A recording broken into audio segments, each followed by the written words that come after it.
Hello friends, welcome to my channel fantastic diva. My name is Raina Arora. आज के हम इस वीडियो में बात करने वाले हैं एचडीएफसी के मिलेनिया प्लस क्रेडिट कार्ड के बारे में। हम बात करेंगे उसके फीचर्स की, उसके एलिजिबिलिटी क्राइटेरिया की, और उसमें कुछ न्यू चेंजेस हुए हैं इस जनवरी 2023 में। हम उन चेंजेस को भी बताएंगे और कुछ ऐसे हिडन टर्म्स एंड कंडीशन जिस पर आपने ध्यान नहीं दिया होगा।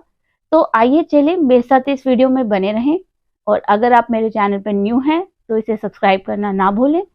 तो सबसे पहले बात करते हैं इसके फीचर्स की। जैसा कि मैंने आपको पहले वीडियो में बताया था मनी बैक क्रेडिट कार्ड के बारे में, मनी बैक क्रेडिट कार्ड के बहुत ही लिमिटेड फीचर्स थे। उसके अंदर जो है इतने रिवॉर्ड पॉइंट बेनिफिट्स नहीं थे जितने इस कार्ड में है।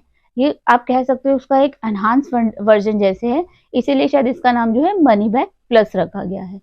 इसमें जो है जो फर्स्ट फीचर आता है वो ये कि अगर जो एचडीएफसी के ब्रांड पार्टनर्स हैं, जो मर्चेंट्स हैं, 5 मर्चेंट्स जैसे कि अमेजन है, स्विगी है, बिग बास्केट है, या रिलायंस स्मार्ट स्टोर है, अगर फ्लिपकार्ट है, अगर आप इसमें से किसी पे भी स्पेंड करते हैं तो आप जो है 10x reward point cash point जो है अर्न करेंगे।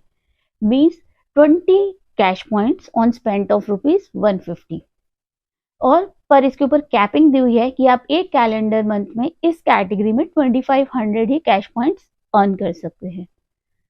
उसके बाद जो नेक्स्ट आता है वो ये कि आपको 5x कैश पॉइंट्स मिलते हैं अगर आप कोई ईएमआई स्पेंड करते हैं एट मर्चेंट लोकेशंस।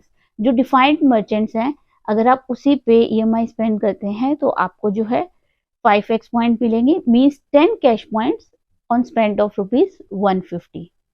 इस कैटेगरी में भी ये 5x कैटेगरी में जो कैपिंग है वो आप 2500 तक ही कैश पॉइंट जो है अर्न कर सकते हैं एक कैलेंडर मंथ में।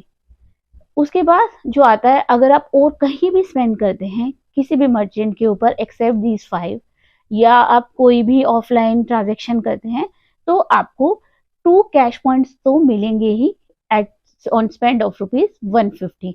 तो इस तरीके से इसका जो है ये रिवॉर्ड पॉइंट्स प्रोग्राम जो है जिससे आप डिफरेंट डिफरेंट कैटेगरीज में स्पेंड करके अर्न कर सकते हैं। अब जो आगे बात आती है कि आपको जो है ये कैशबैक कहाँ नहीं मिलता है, कहाँ आप कैशबैक के लिए एलिजिबल नहीं होते। इसके अंदर जो है कुछ एनहांसमेंट हुई हैं। वैसे तो ये सेम है जैसे बाकी कार्ड्स में भी होता है कि अगर आपने फ्यूल परचेज किया है, या आप dial and EMI, smart EMI है, कोई पेमेंट ऑफ आउटस्टैंडिंग बैलेंस है, कार्ड वॉलेट लोड है, गिफ्ट कार्ड है, अगर आप इन सब पे स्पेंड करते हैं तो आप जो है कैश पॉइंट्स के लिए एलिजिबल नहीं होते। पर 1 जनवरी 2023 से जो इसके अंदर कार्ड में जो एनहांसमेंट ये हुआ है कि अब आपको रेंट पेमेंट के ऊपर भी जो है नहीं मिलेंगे कैश पॉइंट्स, और ना ही कोई गवर्नमेंट की साइट पर जब आप ट्रांजेक्शन करेंगे तब भी, जैसे आप कभी टैक्स पे करने के लिए अगर कार्ड को यूज करते हैं कुछ भी, या कोई इंश्योरेंस है, ऐसी कोई पेमेंट्स करते हैं तो आपको इसके ऊपर कैश पॉइंट्स जो है नहीं मिलेंगे। तो ये थी। अब आप हम समझते हैं कि एग्जाम्पल से सपोज आपने अपने कार्ड से 20,000 रुपीज स्पेंड करे, जिसमें आपने सबसे पहले 10,000 रुपीज स्पेंड करे ये 5 जो मर्चेंट्स थे उसके ऊपर। आपने स्पेंड करे 5,000 पे अदर कोई भी ऑफलाइन या ऑनलाइन ट्रांजेक्शन एक्सेप्ट इन मर्चेंट्स के अलावा किसी पे।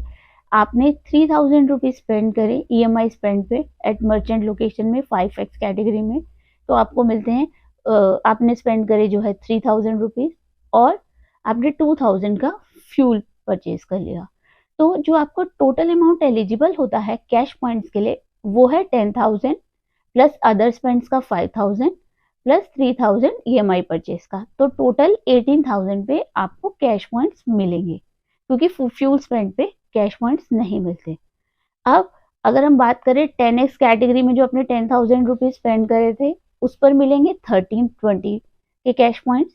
आपने जो 5x कैटेगरी में स्पेंड किया था 3,000 का, उस पर मिलेंगे 200 कैश पॉइंट्स, और जो आपने 5,000 रुपीज के अदर स्पेंड्स करे थे उसके ऊपर आपको मिलेंगे ओनली 66 कैश पॉइंट्स। तो ये टोटल हो जाता है 1586 के कैश पॉइंट जो है आप अर्न कर सकते हैं ये 20,000 इस तरह से स्पेंड करने पे। बाद में आप ये कैश पॉइंट्स को कैसे भी रिडीम करा सकते हैं। आप इसको स्टेटमेंट्स में यूज कर सकते हैं, आप इसको रिवॉर्ड कैटलॉग में यूज कर सकते हैं, और स्मार्ट बाय के थ्रू इसको जो है कहीं भी रिडीम कर सकते हैं। तो हम इस रिडीम प्रोग्राम के ऊपर आगे बात करते हैं। आगे बढ़ने से पहले मैं आपको कुछ पॉइंट्स याद दिला देती हूँ, जो हिडन फीचर्स बता देती हूँ जो हम लोग कभी ध्यान नहीं देते हैं, या हम सारी टर्म्स कंडीशन नहीं पढ़ते हैं क्रेडिट कार्ड की। तो उसमें ये कार्ड में कहा गया है कि जो 10x कैटेगरी है उसके ऊपर जो आपको कैश पॉइंट्स मिलेंगे वो आपको तभी मिलेंगे क्योंकि वो एक मर्चेंट आईडी और टर्मिनल आईडी पे बेस है। आपने जब ट्रांजैक्शन करी, अगर वो मर्चेंट आईडी और टर्मिनल आईडी सेटअप में नहीं है तो आपको कैशबैक पॉइंट्स नहीं मिलते। मैंने बहुत बार देखा है सब्सक्राइबर मैसेज करते हैं, क्वेरीज करते हैं कि हमें इस पे कैश पॉइंट्स नहीं मिले या हमें इस पे मिलने चाहिए थे। ये सारा सेटअप जो है वो बेस्ड होता है ट्रांजेक्शन, टर्मिनल और मर्चेंट आईडी पे। सेकेंड जो आता है, आपको जो है 2 रिवॉर्ड्स पॉइंट्स मिलते हैं 150 रुपीज के ऊपर। अगर आप कोई भी ट्रांजेक्शन स्मार्ट बाय या पेजैप पे करते हैं तो आपको पेजैप और स्मार्ट बाय के जो अपने ऑफर्स और टर्म्स एंड कंडीशन होंगे वो आपको मिलेंगे, पर अगर आप इस कार्ड से जो भी स्पेंड करेंगे आपको 2 कैश पॉइंट से मिलते हैं। नेक्स्ट जो आता है कि आप जब इन 5 ब्रांड मर्चेंट्स पार्टनर जो हैं इस पर स्पेंड करते हैं, इन इसके ऊपर जब आप साइट के ऊपर अगर कोई प्रीपेड ट्रांजेक्शन है या कोई कार्ड लोड कर रहे हैं या वॉलेट लोड कर रहे हैं, कोई भी ऐसे ट्रांजेक्शन करते हैं या कोई गिफ्ट कार्ड परचेज कर लेते हैं, तो आपको वो ट्रांजेक्शन करने पे अगर उसका मर्चेंट आईडी 6540 हुआ तब भी आपको कैश पॉइंट्स नहीं मिलते हैं। तो ये इस कार्ड की कुछ कंडीशंस हैं, अगर उसके अंदर फॉल करते हैं तो आप कैश पॉइंट्स अर्न नहीं करेंगे। रिलायंस स्मार्ट सुपर स्टोर में क्या इंक्लूड है वो ये है कि रिलायंस फ्रेश है, रिलायंस स्मार्ट है, सहकारी भंडार रिटेल स्टोर है। तो ये सारा इस कैटेगरी में आता है, आप कहीं भी स्पेंड कर सकते हैं। 1 जनवरी से इसमें जो चेंजेस हुए थे वो ये कि अब अगर आप कोई ग्रॉसरी पे कोई ट्रांजेक्शन करते हैं तो उसके ऊपर पर मंथ का कैपिंग है, 1000 तक कैश पॉइंट्स ही आप अर्न कर पाएंगे। नेक्स्ट जो इसका फीचर आता है, इसके ऊपर आपको फ्यूल सरचार्ज वेवर मिलता है, वही 1% का। मिनिमम ट्रांजेक्शन जो है 400, मैक्सिमम जो है 5000 तक हो सकती है, और जो एक मंथ साइकिल के अंदर आप जो है 250 तक के वेवर ही आपको जो है मिलेगा। अब आगे बात करें इसके वेलकम बेनिफिट की, तो इसके अंदर जो आपको मिलते हैं 500 के कैश पॉइंट्स मिलते हैं अगर आपने ज्वाइनिंग फीस जो है पे करी है। वही आपको रिन्यूअल बेनिफिट्स भी मिलते हैं 500 cash point if you have already paid the membership fees. तो ये तो थे इसके वेलकम बेनिफिट।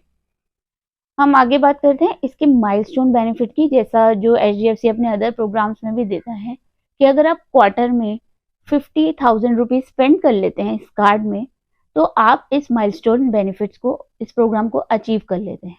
इसके अंदर जो आपका EMI स्पेंड है वो भी इस स्पेंड में काउंट होगा।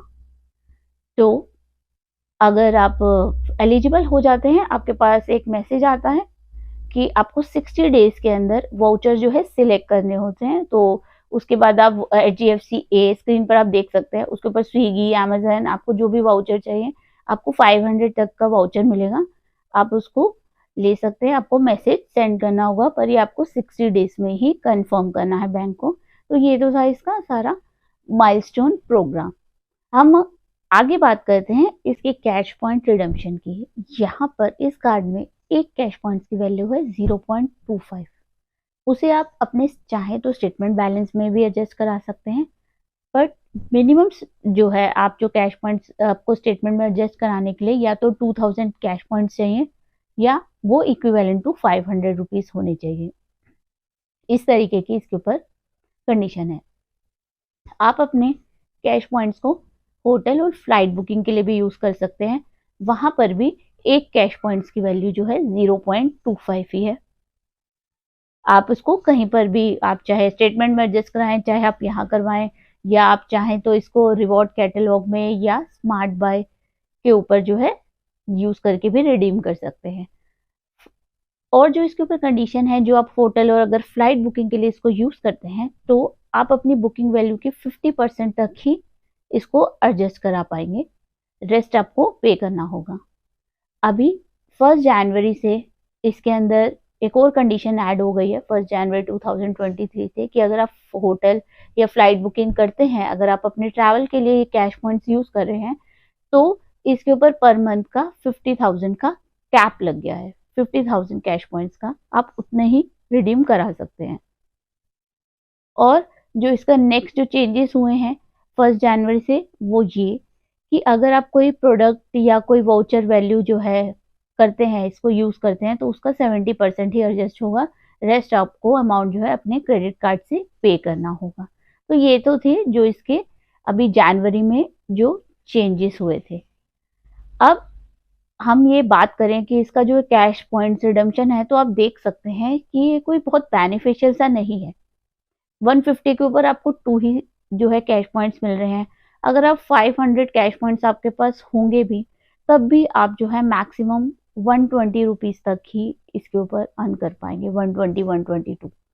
तो आप कैलकुलेट कर सकते हैं कि ये बेनिफिशियल है या नहीं है, या आपको कौन से कार्ड जो है ज़्यादा बेनिफिशियल रहेगा, उसके अकॉर्डिंग ही आप अप्लाई करें। 2 इयर्स बाद आपके कैश पॉइंट जो एक्सपायर हो जाते हैं, तो आपको विद इन 2 इयर्स इसको यूज़ कर लेना चाहिए। और इसके ऊपर जो ट्रांजैक्शन है वो 150 तो एटलीस्ट आपको करना ही है अगर आप कैश पॉइंट्स अर्न करना चाहते हैं, और ये मल्टीपल ऑफ 150 ही एक्यूमुलेट होते हैं। उसी तरीके से कैश पॉइंट जो है एक्रूअल होता है। आगे जो आता है कि अगर आप इसको स्टेटमेंट में एडजस्ट कराते हैं तो आपको कोई चार्जेस नहीं लगेगा, और वही अगर आप इसको रिवॉर्ड कैटलॉग में यूज करते हैं, वहां रिडीम करते हैं, तो आपको 99 रुपीज प्लस टैक्सेस जो है पे करने होंगे। अब आगे हम बात करते हैं इसकी जो है ज्वाइनिंग फीस की और रिन्यूअल की। इसके ऊपर आपके ज्वाइनिंग और रिन्यूअल फीस जो है वो 500 रुपीज है, और अगर आप 50,000 रुपीज स्पेंड कर लेते हैं तो आपकी नेक्स्ट ईयर की जो है रिन्यूअल फीस वेव ऑफ हो जाएगी। अब हम आगे बात करते हैं इसकी एलिजिबिलिटी क्राइटेरिया की। तो आपकी नेशनैलिटी इंडियन होनी चाहिए, और अगर आप सैलरीड पर्सन है तो आपकी एज जो है 21 ईयर्स से 60 ईयर्स होनी चाहिए, और आपकी मिनिमम जो मंथली इनकम है वो 20,000 से ज़्यादा होनी चाहिए। वही हम सेल्फ एम्प्लॉयड के केस की बात करें तो आपकी minimum age 21 to maximum 65 year हो सकती है, और आपका जो ITR है वो 6 लाख पर एनम से ज़्यादा होना चाहिए, और नेशनैलिटी इंडियन होनी चाहिए। ये कंडीशन तो दोनों में ही है। तो ये था इसका एलिजिबिलिटी क्राइटेरिया। अब हम बात करते हैं कि अगर हम इसको बाकी कार्ड से कंपेयर करें HDFC के, तो अभी तक जो हमने रिव्यू करे, मुझे अभी भी वही लगता है कि चाहे HDFC मनी बैक कार्ड था या ये मनी बैक प्लस में एडवांस फीचर या एडिशनल फीचर होने के बाद भी मिलेनिया कार्ड ही अब तक का बेस्ट कार्ड है। उसके अंदर आपको एटलीस्ट 1000 रुपीज तो मिलते हैं कैशबैक में। यहाँ आप 500 भी अर्न कर लेंगे कैश पॉइंट्स, तब भी आपको 100 रुपीज ही मिलेंगे, या 120 रुपीज ही मिलेंगे। और मनी बैक कार्ड में भी वही था कि आप 500 कैश पॉइंट्स भी अर्न कर लेते हैं, तब भी आपको जो है कुछ ज़्यादा 100 रुपीज ही मिल रहे थे। तो यहाँ पर बहुत ही कम वैल्यू है रिवॉर्ड पॉइंट और कैश पॉइंट्स की। पर मिलेनिया कार्ड में आपको एटलीस्ट अपने ब्रांड मर्चेंट जो मैक्सिमम हम लोग यूज करते ही हैं, उसके ऊपर कम से कम कैशबैक मिल रहा है, और जिसकी कैपिंग भी 1000 तो एटलीस्ट मिल ही रहा है। तो आप इन सब फीचर्स को एनालाइज करें, और मेरे पुराने वीडियोस को भी देखें, चाहे वो मनी बैक कार्ड का हो या मिलेनिया कार्ड का हो। उसके बाद आपको जो बेटर लगे आप उसके अकॉर्डिंग जो है अपने कार्ड को चूज कर सकते हैं। मैंने अपना रिकमेंडेशन मिलेनिया कार्ड को ही दिया क्योंकि मुझे उसके फीचर्स बेटर लगे। आप अपने चॉइस, अपनी सैलरी, आपकी क्रेडिट हिस्ट्री, सबके बेस पे आपको कार्ड जो है बैंक अलॉट करता है या आपको ऑफर करता है, तो आप उसके अकॉर्डिंग फीचर्स देख के, मेरे प्रीवियस जो बाकी वीडियोस हैं देख के कार्ड को चूज कर सकते हैं। तो अगर फ्रेंड्स आपको मेरा वीडियो ये पसंद आया हो तो प्लीज लाइक करें, सब्सक्राइब करें, बेल बटन को दबाना ना भूलें। मिलते हैं अपने नेक्स्ट वीडियो में।